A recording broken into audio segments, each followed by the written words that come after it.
जीतने वालों को मेरा सलाम।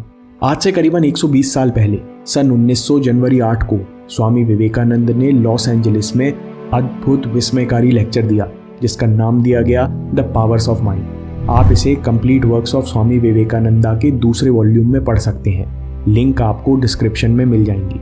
स्वामी जी कहते हैं कि विश्व के विभिन्न प्रांतों और संस्कृतियों में सुपरनैचुरल में विश्वास किया जाता रहा है। ये सब मैंने व्यक्तिगत तौर पर होते हुए देखा। मैं आपको कुछ फैक्ट्स और सच्चाई अपने अनुभव से बताता हूँ। मैंने एक बार एक आदमी के बारे में सुना जो आपके मन की बात पढ़ सकता था और आपके भविष्य के बारे में बता सकता था। स्वामी जी कहते हैं कि मैं अपने दोस्तों के साथ उस आदमी से मिलने गया। हमसे कुछ गलती ना हो इसलिए हमने अपने सवाल पहले ही पेपर पर लिख लिए। वहाँ जाते ही उस आदमी ने हमें देखा और हमारे सवाल हमारे सामने ही दोहरा दिए। स्वामी जी कहते हैं कि फिर उसने पेपर पर कुछ लिखा और मुझे फोल्ड करके दिया और बोला, इसे खोलना मत, बस पीछे साइन करके अपनी जेब में रख लो। थोड़ी देर बाद बोला, आप किसी भी भाषा में कुछ भी विचार या कविता सोचो। स्वामी जी कहते हैं कि उस आदमी को देखकर लगता था कि संस्कृत से इसका परिचय नहीं होगा, इसलिए मैंने संस्कृत में एक लंबा श्लोक सोचा। उस आदमी ने बोला कि अब तुरंत वो पेपर बाहर निकालो। उस पेपर पर वही श्लोक लिखा था। स्वामी जी कहते हैं कि मेरे मित्रों के साथ भी ऐसा ही हुआ।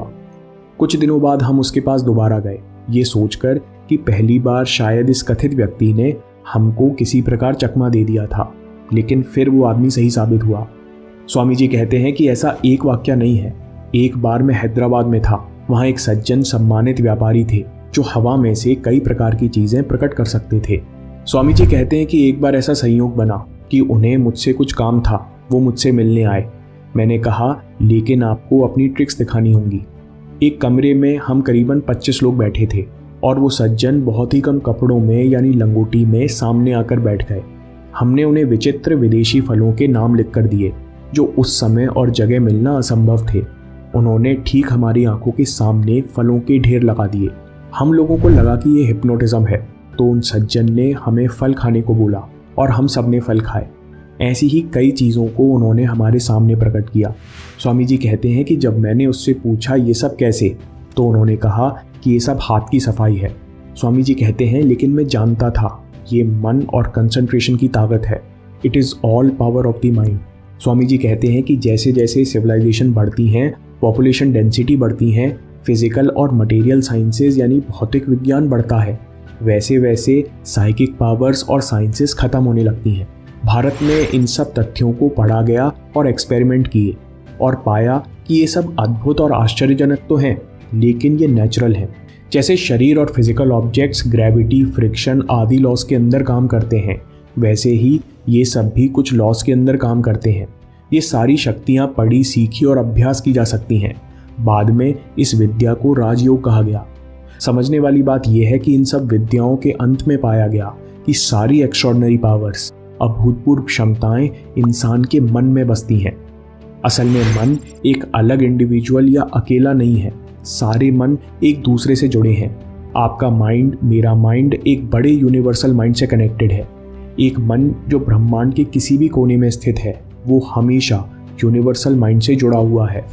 Each mind, where it is located, is in actual communication with the universal mind. Swami ji कहते हैं कि शायद आपने थॉट ट्रांसफरेंस के बारे में सुना हो। एक इंसान इधर से एक स्पेसिफिक विचार सोचता है और तत्काल दूसरा मन वही विचार को रिसीव कर लेता है। स्वामी जी कहते हैं कि ये कोइंसिडेंस की बात नहीं है, बल्कि अभ्यास से ऐसा किया जा सकता है। वे आगे कहते हैं कि सामान्य मामलों में मेरे विचार सीधे आप तक नहीं पहुंच सकते। पहले विचार इथीरियल वाइब्रेशंस यानी स्पंदन में घुल जाते हैं और ये वाइब्रेशंस आपके मन में वही विचार प्रकट कर देते हैं। यहाँ विचार वाइब्रेशन में घुलता है और वहाँ वाइब्रेशन से प्रकट हो जाता है। लेक्चर में ये सारी बातें स्वामी विवेकानंद इसलिए बताते हैं कि योगी सही कहते हैं कि माइंड यूनिवर्सल है। मेरा मन, आपका मन, हम सबका मन बड़े समुद्र में छोटी छोटी असंख्य लहरें हैं और इसी कनेक्शन के कारण हम लोग बिन बोले भी एक दूसरे का दर्द समझ पाते हैं, अनकही बातें समझ पाते हैं। और ये माइंड टू माइंड कम्युनिकेशन हमेशा चालू रहता है। हमारी एनर्जी का एक हिस्सा शरीर की रक्षा और लालन पालन में लगता है और एनर्जी का दूसरा हिस्सा बाकी सब से कम्युनिकेशन के रूप में खर्च हो जाता है। Every particle of our energy is day and night being used in influencing other mind. हमारा शरीर और मन 24 घंटे दिन और रात शब्द, इंटेलेक्ट और स्पिरिट या वाइब्रेशन के रूप में लगातार एक दूसरे से कम्युनिकेट करते रहते हैं। इसलिए आप किसके साथ रहते हैं इसका बहुत असर पड़ता है। स्वामी जी कहते हैं कि यह कम्युनिकेशन हमेशा होता है। एक आदमी आपके सामने भाषण देने के लिए आया, बहुत पढ़ा लिखा है, बहुत सुंदर शब्दों का इस्तेमाल करता है, लेकिन आप उससे प्रभावित नहीं होते। वहीं एक इंसान आता है जो कम बोलता है, जिसके वाक्य टूटे फूटे हैं, ग्रामर सही नहीं है, लेकिन फिर भी वो आपका दिल जीत लेता है। स्वामी जी कहते हैं कि बोले गए विचार, शब्द या इंटेलेक्ट केवल 1/3 इंप्रेशन पैदा करते हैं और 2/3 इंप्रेशन आपकी एनर्जी से पैदा होता है। इस 2/3 इंप्रेशन को पर्सनल मैग्नेटिज्म या पर्सनैलिटी या पर्सनल पावर कहते हैं। जितने भी सफल लीडर होते हैं वो इसी एनर्जी और पर्सनैलिटी की शक्ति रखते हैं और हम लोगों को यही शक्ति छूती और प्रेरित करती है। स्वामी जी कहते हैं कि एजुकेशन का असली लक्ष्य पर्सनैलिटी बिल्डिंग यानी आंतरिक शक्ति का निर्माण होना चाहिए, लेकिन हम लोग बाहर पॉलिश करने की कोशिश कर रहे हैं। सारी ट्रेनिंग का उद्देश्य होना चाहिए कि इंसान अंदर से विकसित हो। जब इंसान पूरी तरह तैयार होता है तब ऐसा इंसान अपनी पर्सनल पावर के दम पर अपने साथ कई लोगों को चला सकता है। वो जो चाहे वो लक्ष्य पूरे कर सकता है और उसके प्रभाव से आसपास सारी चीज़ें काम करने लगती हैं। योग कहता है कि इसके यम, नियम और अभ्यास से आप पर्सनल पावर को जगा सकते हो और इसका एप्लीकेशन केवल आध्यात्मिक जीवन में नहीं है बल्कि परिवार, बिजनेस, हर जगह है। क्योंकि फिजिकल, मेंटल और स्पिरिचुअल ये 3 अलग दुनिया नहीं है बल्कि इनकी टेपरिंग एग्जिस्टेंस है, यानी एक खत्म होते होते दूसरी शुरू हो जाती है। सबसे भारी या ग्रॉस है शरीर या फिजिकल डायमेंशन, उससे सूक्ष्म मन या मेंटल डायमेंशन और उससे सूक्ष्म है स्पिरिचुअल डायमेंशन। लेकिन जैसे पत्थर, वाइब्रेशन और स्पेस तीनों एक साथ एक जगह एक समय मौजूद हैं, वैसे ही फिजिकल, मेंटल और स्पिरिचुअल डायमेंशंस एक साथ मौजूद हैं। इन तीनों डायमेंशंस को एक शक्ति चलाती है और वो सबसे सूक्ष्म यानी फाइन डायमेंशन से प्रकट होती है। विचार, एनर्जी, इमोशंस और एक्शन तो केवल इफेक्ट्स हैं। स्वामी जी कहते हैं कि जब हम किसी आदमी को बड़ा वजन उठाते हुए देखते हैं तो उसकी मसल्स दिखती हैं और हमको लगता है कि मसल्स में कितनी दम है। असल में नाड़ियाँ हैं जो मसल्स को शक्ति देती हैं। ये नाड़ियाँ नर्व से भी सूक्ष्म हैं। अगर एक मसल से जुड़ी नाड़ी का प्रवाह रोक दिया जाए तो मसल्स काम नहीं कर सकती और ये नाड़ियाँ भी किसी सूक्ष्म डायमेंशन से शक्ति प्राप्त करती हैं। वो है मेंटल डायमेंशन, थॉट या विचार, और ये विचार भी अपने से सूक्ष्म सोर्स से शक्ति पाते हैं। स्वामी जी कहते हैं कि सूक्ष्म में शक्ति है। अगर किसी अवेयरनेस, चेतना या विज्ञान से हम इन सूक्ष्म डायमेंशन को समझ सकें तो हम इनके इफ़ेक्ट्स को कंट्रोल कर सकते हैं। लेकिन हम लोग अपने विचारों के प्रति तभी अवेयर हो पाते हैं जब वो काफ़ी बढ़ जाते हैं, बड़ा मोमेंटम प्राप्त कर लेते हैं और फिर हम लोग शिकायत करते हैं कि हमारे मन और एक्शन पर कोई कंट्रोल नहीं। स्वामी जी कहते हैं कि अगर हम अपने विचार को उसकी जड़ या सोर्स पर रोक लें या वहीं उसके प्रति अवेयर हो जाएं, जिससे पहले कि वो विचार और एक्शन बने, तो हम अपने थॉट्स और एक्शन को कंट्रोल कर सकते हैं। स्वामी जी कहते हैं कि अगर आपके मन में शिकायत, चिंता, जलन जैसे विचार हैं तो आपके लिए अपने मन को शांत करना, एक जगह फोकस करना या ध्यान करना असंभव काम है। इसलिए योग में प्योरिटी, मोरालिटी का बहुत महत्व है।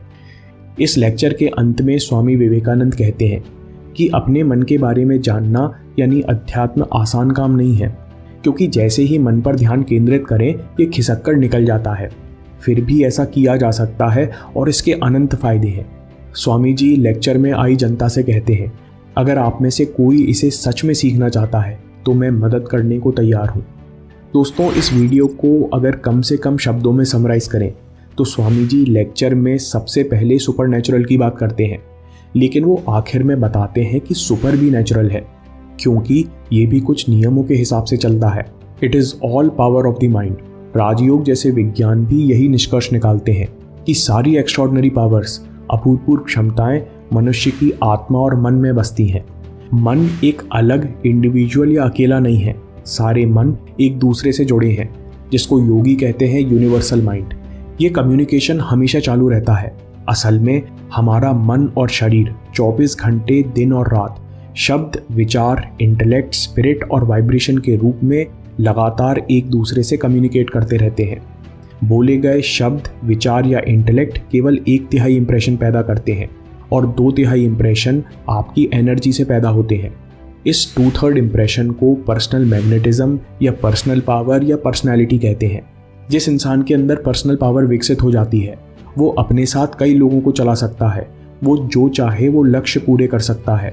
पर्सनल पावर विकसित करने के लिए हमें समझना होगा कि असली शक्ति स्पिरिचुअल डायमेंशन में छिपी है। Spirit is the real source of power. आत्मा से मन चलता है और मन से शरीर। इस सोर्स तक कैसे पहुंचे? अगर आप विचार को उसके सोर्स पर रोक लें या अवेयर हो जाएं, तो आप अपने मन और एक्शन को कंट्रोल कर लेंगे।